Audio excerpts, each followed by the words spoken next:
You can become a hero. Buy our friend account on AO3. Episode 5. Chapter 3. Mirrors don't lie. He pushed the urge to bury himself in the blankets and instead texted back. It's been a while, Shoto. Sorry about the whole camping thing. Orders. When he typed the camping thing, he felt like he was normal for a moment, possibly apologizing for throwing Shoto into the water instead of kidnapping one of his classmates. Not that Dabi wanted to do that in the first place, but what choice did he have? Shigaraki was starting to trust him.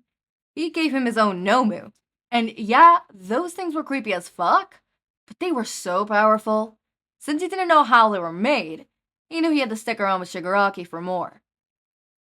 They would be his key to fighting off Endeavor, then eventually using them to help the heroes destroy the League.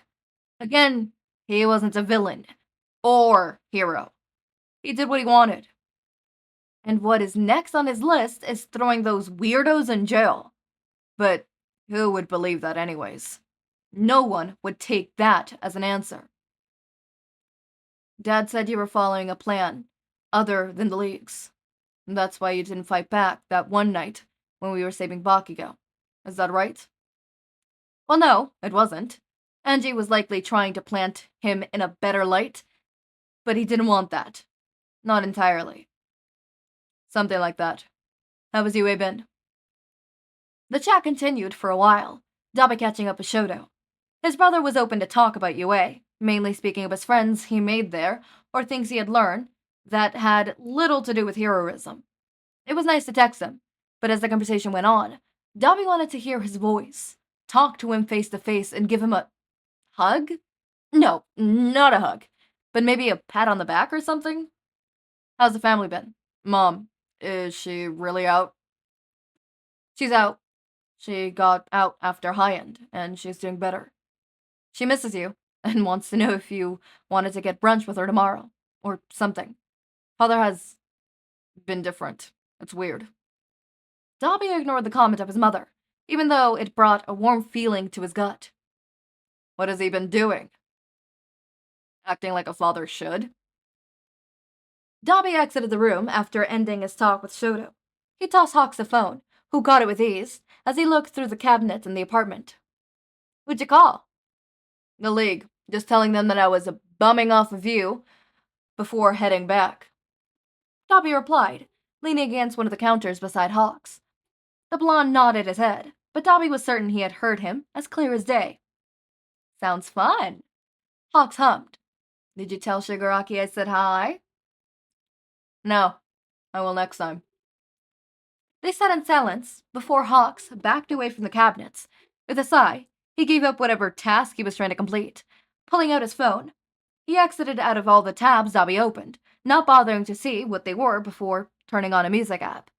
Dabi grimaced as some Taylor Swift song came on, but Hawks didn't change it, beginning to bop his head to the song.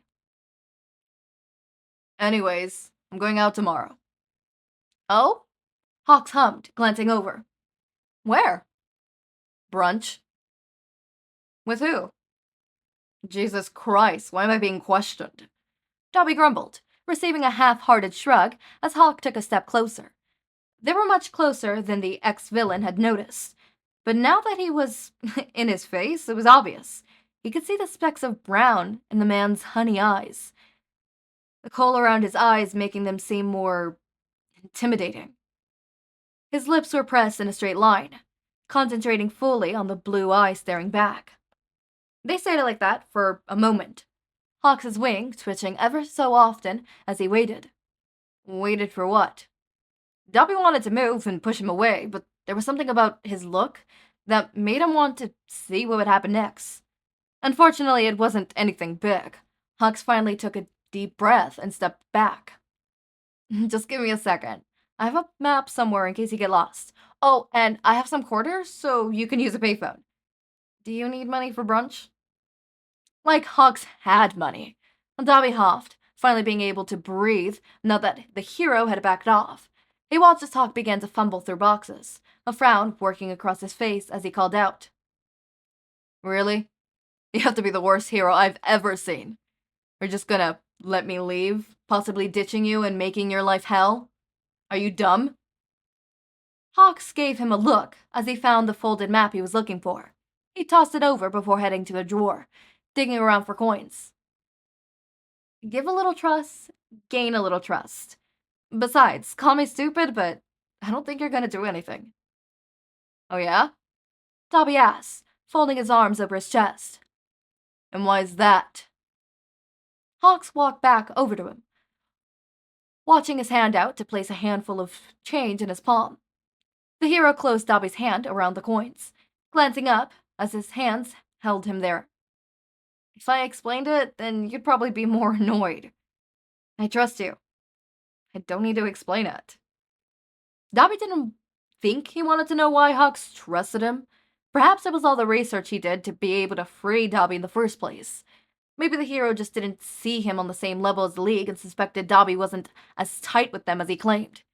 He should have expected a bird to have good eye. He put the coins in his pocket for the next day. When he woke up, Hawks was cleaning around him on the couch, wings brushing against him every so often. After taking a shower and changing into yet another change of clothes, Dabi checked himself out.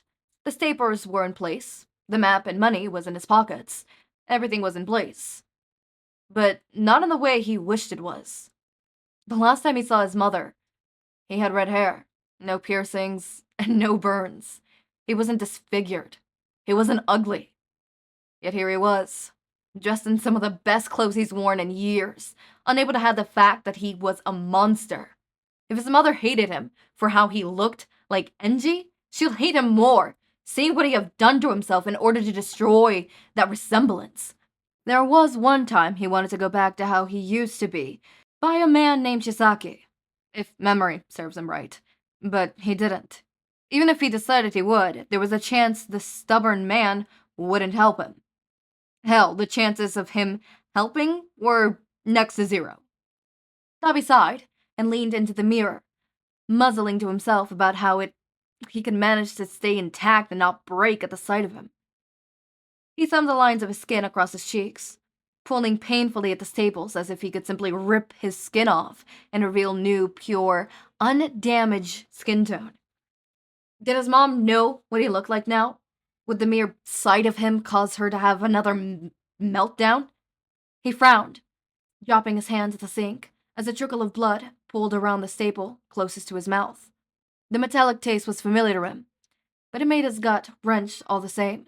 Slowly, the taste changed, feeling more and more like bile as he observed the uncomfortable tugging of his skin, lips with the brackets holding his face together.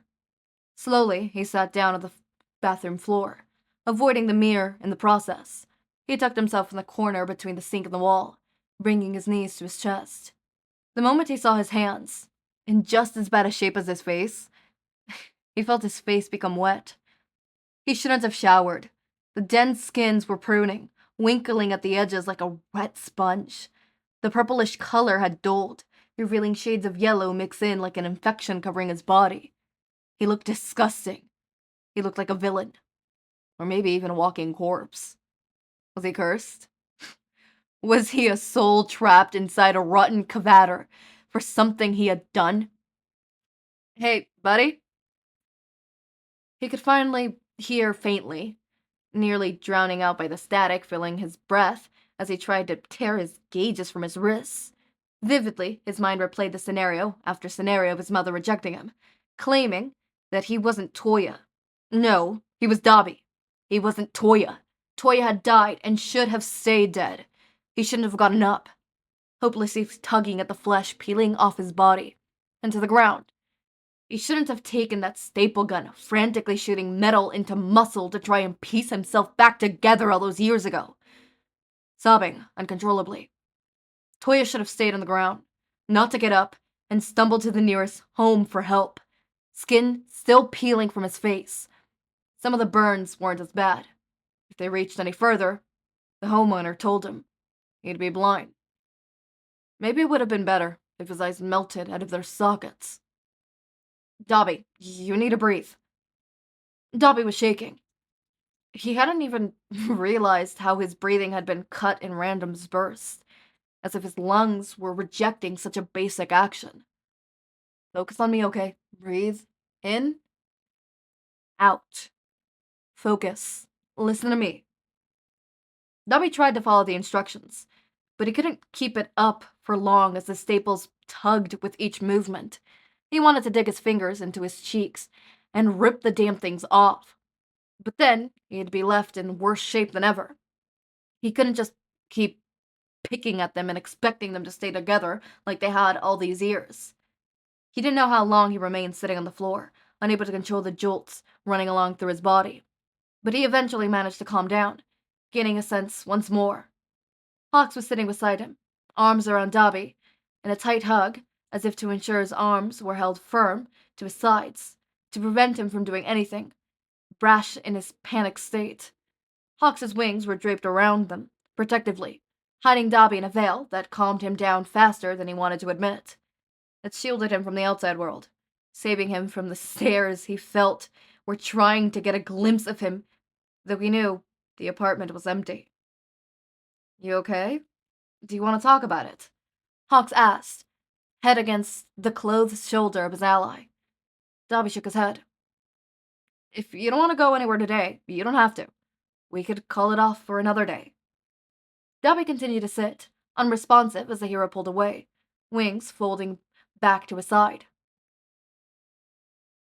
I'm gonna call Reggie.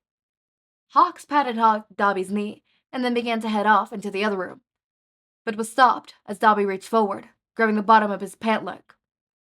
I'm going. Hawks glanced down at him. I don't think that's a good idea right now. Then come with me. Dabi could feel Hawks's pause. He watched as the hero kneeled back down, unlatching Dabi's hand from his pants as he nodded his head a little to himself. If you don't seem to be doing well, we're leaving. Hawks promised. And if you're uncomfortable, tell me right away. We have to take this one step at a time, got it? Even if it's small steps.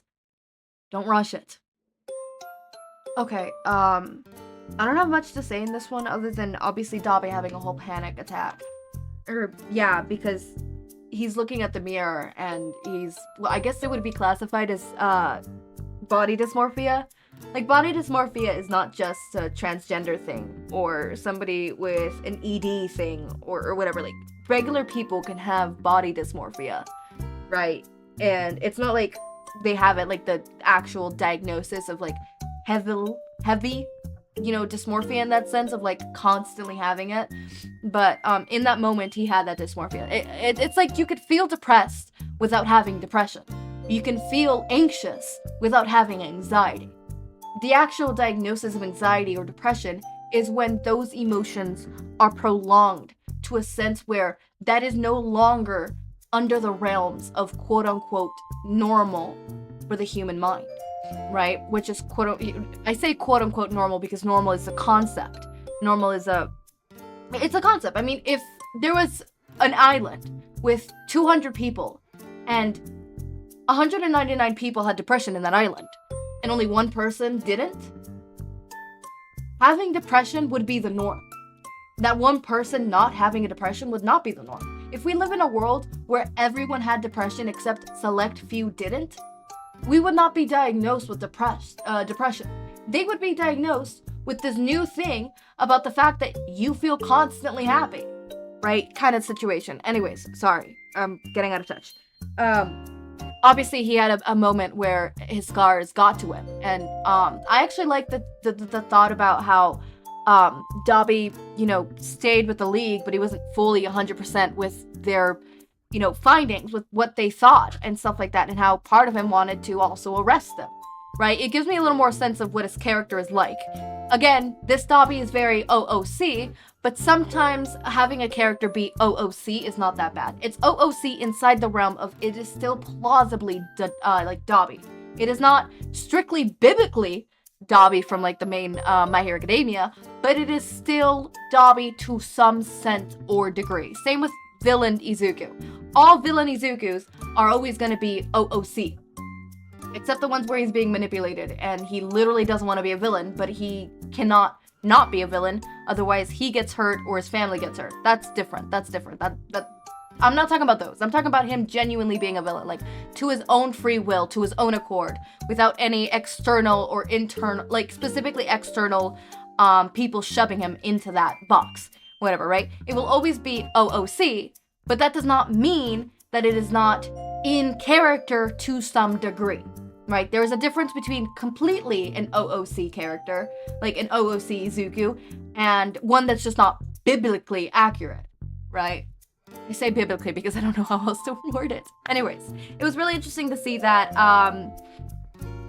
As always, my raindrops, make sure to eat, sleep, drink water, take your meds. Have a wonderful day or night. Link to my Discord server and socials are down in the description. Subscribe to see more of my content, and thank you so much for watching.